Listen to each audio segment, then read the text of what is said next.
आप देख रहे हैं अमेज नाउ। गंगा, यमुना, राप्ती और गोमती के तटवर्ती इलाकों से खबरें आप तक।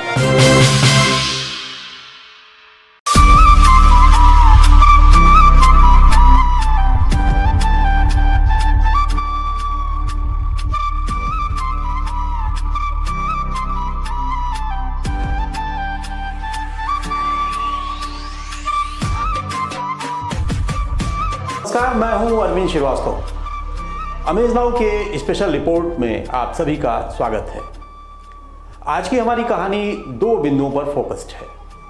पहला तो गोरखपुर में तुलसी विवाह का प्रारंभ कब, कैसे, किन परिस्थितियों में हुआ, और दूसरा सतयुग काल की वृंदा कैसे, कब बनी तुलसी।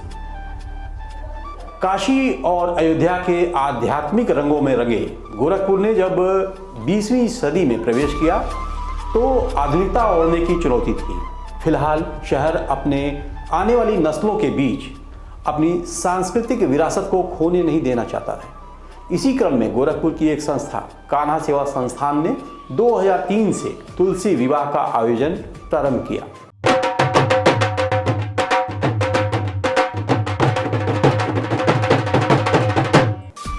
गोरखपुर वासियों ने जहां अपनी सांस्कृतिक धार्मिक विरासत को जिंदा रखा, वहीं आने वाले वर्षों और नस्लों के लिए एक उदाहरण प्रस्तुत करते हुए एक गरीब कन्या का विवाह भी संपन्न कराया।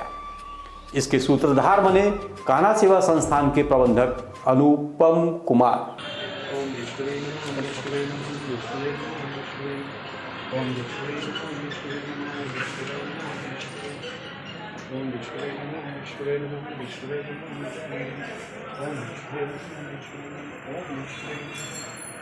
एक छोटी सी तुलसी शालिग्राम विवाह की कहानी भी अब हम आपको सुनाते हैं। राक्षस कुल में एक कन्या का जन्म हुआ जिसका नाम पड़ा वृंदा। बचपन से ही भगवान विष्णु की बड़ी भक्त थी और बड़े प्रेम से भगवान की सेवा पूजा किया करती थी। जब वह बड़ी हुई तो उनका विवाह राक्षस कुल में दानव राज जलंधर से हो गया। जलंधर समुद्र से उत्पन्न हुआ था। वह बड़ा ही वीर और उतना ही दुस्साहसी था। कहा जाता है कि उसमें भगवान शिव का भी अंश था, लेकिन वह शिव का प्रबल विरोधी भी था। वृंदा बड़ी ही पतिव्रता स्त्री थी, सदा अपने पति की सेवा किया करती थी। कहा जाता है कि वृंदा को यह वरदान था कि जब तक उसे कोई अन्य पुरुष स्पर्श नहीं करता, उसके पति की मौत नहीं हो सकती।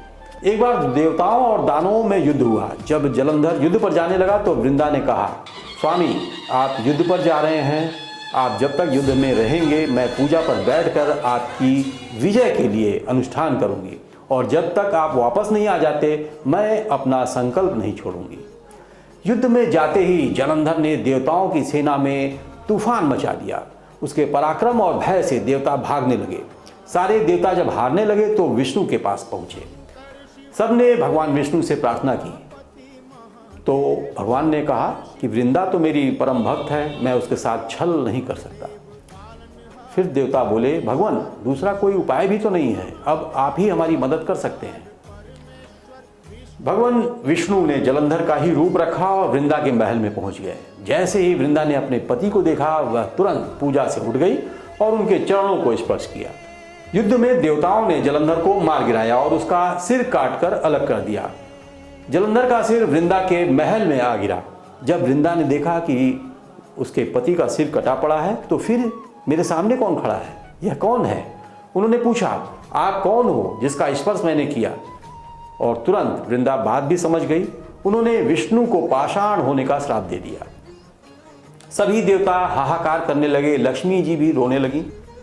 और तब सरल और कोमल हृदय वृंदा ने विष्णु को श्राप मुक्त कर दिया और अपने पति का सिर लेकर सती हो गई।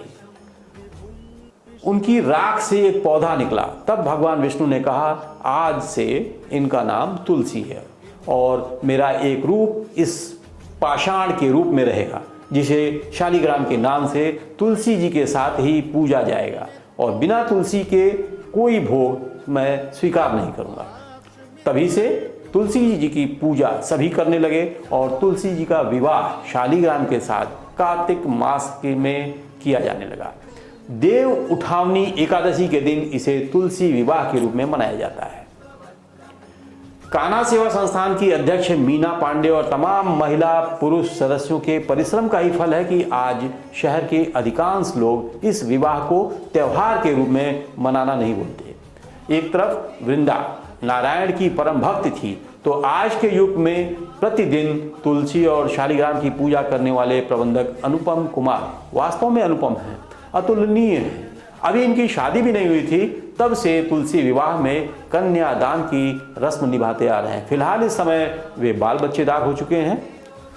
संस्थान के लोग अब चाहते हैं कि नगरवासी भी इस पुनीत कार्य में बढ़ चढ़कर हिस्सा लें। तो दर्शकों, आज ये हमने आपको दिखाया तुलसी विवाह की रस्म कैसे होती है और क्या वजह थी, किन परिस्थितियों में वृंदा को तुलसी कहा गया। तो ये थी हमारी स्पेशल रिपोर्ट। कैसा लगा हमें ज़रूर बताइएगा हमारे वेब पोर्टल, फेसबुक पेज और यूट्यूब चैनल पर। तो हमें दीजिए इजाज़त। नमस्कार।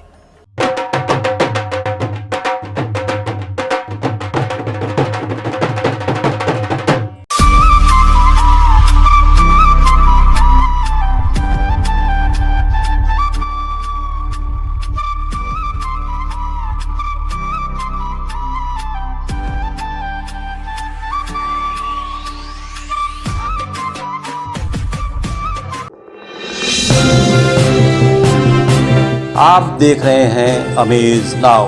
गंगा, यमुना, राप्ती और गोमती के तटवर्ती इलाकों से खबरें आप तक।